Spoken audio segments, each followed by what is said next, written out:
let's move on to a very interesting topic in our scattering of light, and that is why is the sky blue? आपके दिमाग में question मैं पहली बार तो नहीं बोल रहा हूँ, आपके दिमाग में आया ही होगा पहले कि स्काई का कलर ब्लू ही क्यों होता है, पर्पल क्यों नहीं होता, या फिर कोई भी और कलर का क्यों नहीं हो जाता sky. And that is also because of scattering of light. Now see, इसमें क्या होता है, बहुत ही सिंपल सा एक प्रोसेस है. हमारा जो सन की लाइट है वो वाइट लाइट होती है, वो हमारे अर्थ की तरफ आती है. Now this is a earth and this is the atmosphere. तो जब ये एटमॉस्फेयर में आएगी तो मैंने आपको क्या बताया, एटमॉस्फेयर में छोटे छोटे टाइनी पार्टिकल्स होते हैं जो क्या करते हैं, स्कैटरिंग. और स्कैटरिंग वो कैसी करते हैं कि उसमें से खाली ब्लू लाइट स्कैटर हो. अब ऐसा क्यों होता है, तो हमने अभी जस्ट पढ़ा कि जो हमारे पार्टिकल की साइज़ होती है वो डिफाइन करती है कि वो कौन सा कलर स्कैटर कर रही है. बहुत ज़्यादा छोटे पार्टिकल्स हैं तो ब्लू लाइट, और बड़े तो ग्रीन, या और ज़्यादा बड़े हो तो पूरी की पूरी white light he. So exactly that's why जो हमारे मॉलिक्यूल्स होते हैं कहाँ पे, एयर में, बेसिकली हमारे एटमॉस्फेयर में, उनकी साइज़ जो होती है, जो हमारी ब्लू लाइट होती है उसके कंपेरेबल होती है. And that's why they scatter majorly the blue light, and that's why the sky appears to be blue. अब तो हमारे एटमॉस्फेयर में पार्टिकल्स है, मान लो कि हमारे पास एटमॉस्फेयर ही नहीं होता, बेसिकली हमारे पास अगर पार्टिकल्स ही नहीं होते तो स्काई कैसा दिखता, dark, because there is no atmosphere, hence they are no particles and hence no scattering of light. जब लाइट स्कैटर ही नहीं होगी तो लाइट कहीं पे भी फैलेगी नहीं ब्लू कलर की, तो हमारे डार्क ही दिखेगा, जस्ट लाइक स्पेस. तो हमारे एटमॉस्फेयर का कोई कलर ही नहीं होगा. So if we don't have the atmosphere we don't have any colour in our sky. And one other thing, आपने ऐसे डेंजर के साइन देखे ही होंगे रोड्स पे, हाईवेज पे, ऐसी जगह पे. तो आपने कभी ये देखा है कि उसका जो साइन होता है रेड कलर का ही क्यों होता है, ब्लू कलर का क्यों नहीं होता? एंड दैट इज़ बिकॉज जो हमारी रेड कलर होती है उसकी वेवलेंथ सबसे ज़्यादा होती है. बेसिकली पार्टिकल जो होते हैं एटमॉस्फेयर में वो रेड लाइट को सबसे कम स्कैटर करते हैं. सबसे कम स्कैटर हुई इन द सेंस, सबसे जो उसको लोकेशन पे जाना होगा वो बिना इधर उधर फैले डायरेक्टली जा पाएगी. And hence the colour of these signs, these alert signs are made to be red. So this was our scattering of light. Now let's discuss the color of sun. अब color of sun मतलब original colour सन का क्या है, white ही होता है star का. मतलब क्या हुआ, अगर मान लो आपको स्पेस में गए, अब वहाँ पे अगर सन को देखोगे तो आपको वाइट दिखेगा, but because we live on earth and you are not an astronaut right now, तो हमें तो अर्थ से ही देखना है. तो आपने एक चीज़ नोटिस करी होगी कि सन का colour throughout the day थोड़ा थोड़ा चेंज होता है. Let me tell you how. आपने देखा ही होगा कि सन जैसे ही राइज करता है या सेट कर रहा होता है तो उसका कलर रेडिश दिखता है. अब वो जैसे जैसे ऊपर आता है उसका कलर थोड़ा और चेंज हो जाता है, और जैसे ही वो एकदम नून पे, बेसिकली 2 o'clock के आसपास जब हमारे फोरहेड के ऊपर होता है तब वो कैसा दिखता है, वाइट कलर का. तो अब ये क्या हो रहा है, सन क्या खुद का कलर चेंज कर रहा है अपने आप बैठा बैठा थ्रू आउट द डे? उसे कैसे पता चल रहा है कि मुझे कलर चेंज करना है? ऐसा कुछ भी नहीं होता है, सन खुद का कलर चेंज नहीं करता है. Now this is because of atmospheric refraction as well.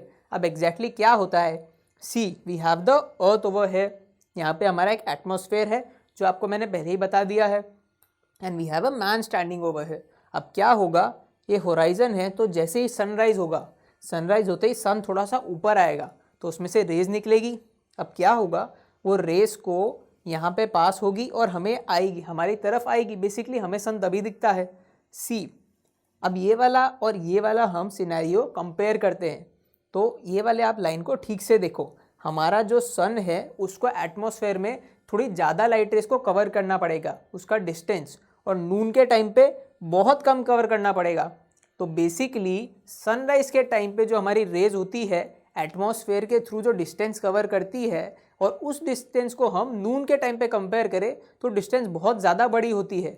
और ज़्यादा डिस्टेंस मतलब एटमॉस्फेरिक रिफ्रैक्शन होने के चांसेस उतने ही ज़्यादा बढ़ जाएंगे. और वो क्यों, बिकॉज हमारे एयर में मॉलिक्यूल्स होते हैं जो स्कैटरिंग करने के लिए रेडी ही बैठे होते हैं. लाइट आई और स्कैटर करना स्टार्ट कर देते हैं. अब अगर ज़्यादा मॉलिक्यूल्स होंगे तो ज़्यादा स्कैटरिंग होगी, और मैंने आपको अभी अभी बताया कि ज़्यादा स्कैटरिंग होगी तो ज़्यादातर लाइट हमें नहीं दिखेगी. और कौन सा कलर प्रोमिनेंटली दिखेगा, जो सबसे कम स्कैटर होता है, और वो कौन सा होता है, रेड वाला. एंड दैट्स वाई सनराइज या सनसेट के टाइम पे हमें सन रेडिश सा दिखता है. अब जैसे जैसे ये सन ऊपर जाएगा तो सी उसको एटमॉस्फेयर में उसकी जो रेस है उसको उतना ही कम डिस्टेंस जाना पड़ेगा, तो उसकी लाइट स्कैटरिंग जो होगी उतनी कम हो जाएगी। तो रेडिश की जगह पे वो थोड़ा ऑरेंजिश या येलोइश दिखना स्टार्ट हो जाएगा। और जैसे ही वो नून पे पहुंच जाएगा, बेसिकली 12 o'clock या 2 o'clock के आसपास, तो हमारे एकदम फोरहेड पे होगा, तो उसको रिफ्रैक्शन बहुत कम करना पड़ेगा।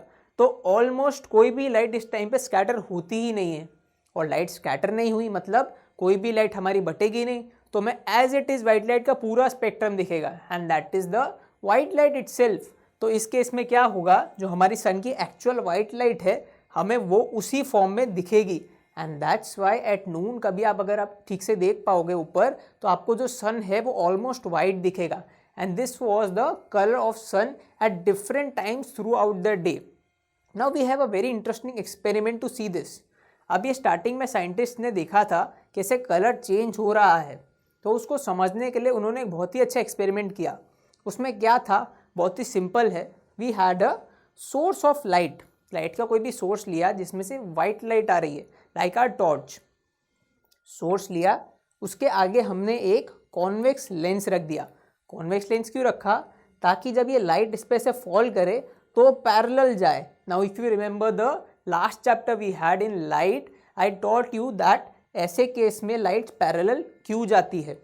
सो ये लाइट रेज कॉन्वेक्स लेंस से आने के बाद पैरेलल गई। And next up we have a tank, a transparent tank of course. उसके अंदर हमने क्या किया, we had 2 liters of water. उसके अंदर हमने 200 grams ऑफ सोडियम थायोसल्फेट डाला और 2 ml हमने कॉन्सेंट्रेटेड सल्फ्यूरिक एसिड डाल दिया। अब ये सब हमने क्यों किया, पानी से हमें कोई प्रॉब्लम नहीं है, but we had to make a solution. Solution of what, these things in the water. अब हमने ऐसा क्यों किया, क्योंकि हमें क्या स्टडी करना है, स्कैटरिंग। स्कैटरिंग करने के लिए पार्टिकल्स तो चाहिए ना, तो बस हमने वो पार्टिकल्स बनाए ये चीज़ें वाटर में डाल के। ये चीज़ें हमने वाटर में डाली और उसे मिक्स कर दिया। उसके बाद में क्या होगा, जैसे ही हमने सोर्स को ऑन किया तो लाइट कहाँ पे गिरेगी, कॉन्वेक्स लेंस पे। कॉन्वेक्स लेंस पे गिरने के बाद में टैंक ऑफ वाटर के थ्रू जाएगी। अब इस केस में क्या होगा, स्कैटरिंग हो जाएगी। और स्कैटरिंग की वजह से जो भी ऐसे हमारे कलर्स होंगे जो इजीली स्कैटर हो जाते हैं, जैसे कि ब्लू, वो स्कैटर हो जाएंगे इसी पार्ट पे। अब ये चीज़ हमें कैसे पता चली, हमारे पास एक ट्रांसपेरेंट टैंक है, तो जैसे ही हमने सोर्स ऑन किया और ये फेनोमेनन हुआ जहाँ पे स्कैटरिंग हो गई ब्लू लाइट की, तो हमें क्या दिखेगा, ये जो टैंक की साइड्स हैं उसमें वो ब्लूइश दिखने लग गई, विच वी हैव प्रूव कि हमारी ब्लू लाइट इस पॉइंट पे स्कैटर हो चुकी है। ब्लू स्कैटर हो गई तो बची हुई जो प्रोमिनेंट लाइंस थी, प्रोमिनेंट कलर्स थे, वो आगे गए, वो आगे जाके इस कार्डबोर्ड पे फॉल करा। अब कार्डबोर्ड में हमने एक छोटा सा कट किया है। अब वो कट क्यों किया है और वो कितना बड़ा होता है, that depends on the size of the other lens we have put over here. अब हमने क्यों किया, क्योंकि अगर हमारी लेंस की साइज बहुत छोटी है और कार्डबोर्ड हमने हटा दिया तो बची हुई सारी लाइट ये आगे जो स्क्रीन है इस पर फॉल करेगी, जो हमें नहीं चाहिए। We only need those rays of light जो खाली हमारे कॉन्वेक्स लेंस के थ्रू निकले। सो हमने कट किया इसके अंदर और हमारी लाइट रेज एक और similar to the first one, हमारे पास एक और कॉन्वेक्स लेंस है जो हमने यहाँ पे प्लेस किया। उसके बाद क्या होगा, जो भी प्रोमिनेंट रेज ऑफ लाइट हमारी बची, मान लो ब्लू स्कैटर हो गई, तो जितनी भी बची रेड वगैरह वो आके इस कॉन्वेक्स लेंस पे लाई करेगी। और उसके बाद क्या होगा, as we know convex lens क्या होता है हमारा, कन्वर्जिंग लेंस। तो वो क्या कर देगा, सिंपल सारी जितनी भी रेज आ रही सबको एक पॉइंट पे कन्वर्ज कर देगा। And we have the screen over है जहाँ पे वो लाइट कन्वर्ज हो गई। So this was the experiment. अब ये एक्सपेरिमेंट करके हमने क्या प्रूफ किया, मैंने आपको पहले बताया, यहाँ पे हमारी ब्लू लाइट स्कैटर हो गई। कैसे पता चला, टैंक की जो साइड जो ब्लू सी दिखने लग गई। उसके बाद में क्या हुआ, जब हमने ये स्क्रीन रखा तो हमने स्क्रीन पे पहले क्या देखा कि हमें एक ऑरेंज रेड सा लाइट दिखेगा, बेसिकली ऑरेंज येलो से ऐसा सा कुछ लाइट दिखेगा, थोड़ा लाइट। उसके बाद में हमें क्रिम्सन रेड दिखेगा, डार्क कलर का। तो हमने इससे क्या प्रूफ किया कि हमारा मेजॉरिटी जो ऐसे कलर्स थे जो इजीली स्कैटर हो जाते हैं वो तो हमने टैंक में ही स्कैटर कर दिए, और जो प्रोमिनेंट कलर्स है वो क्या बचे हमारे पास, ऑरेंज रेड या क्रिम्सन रेड। तो हमें पता चला कि हमारे सन का कलर भी ऐसा क्यों दिखता है। अब ये चीज़ को हम उसके साथ में कंपेयर करें तो क्या मिलेगा, हमारा टैंक में जो मॉलिक्यूल्स है वो हमारे एटमॉस्फेयर के लेयर जैसे ही एक्ट करेगा, जहाँ पे ब्लू लाइट स्कैटर हो जाता है और हमें स्काई ब्लू दिखता है। बचे हुए कलर जो होते हैं हमें रेडिश फॉर्म बचते हैं, that's why we have the red colour of sun. और नून के टाइम पे ये स्कैटरिंग हो ही नहीं पाती है, that's why we have the entire spectrum of sun, that is the white light. So this was our topic in which we studied why is the color of sun different throughout the day.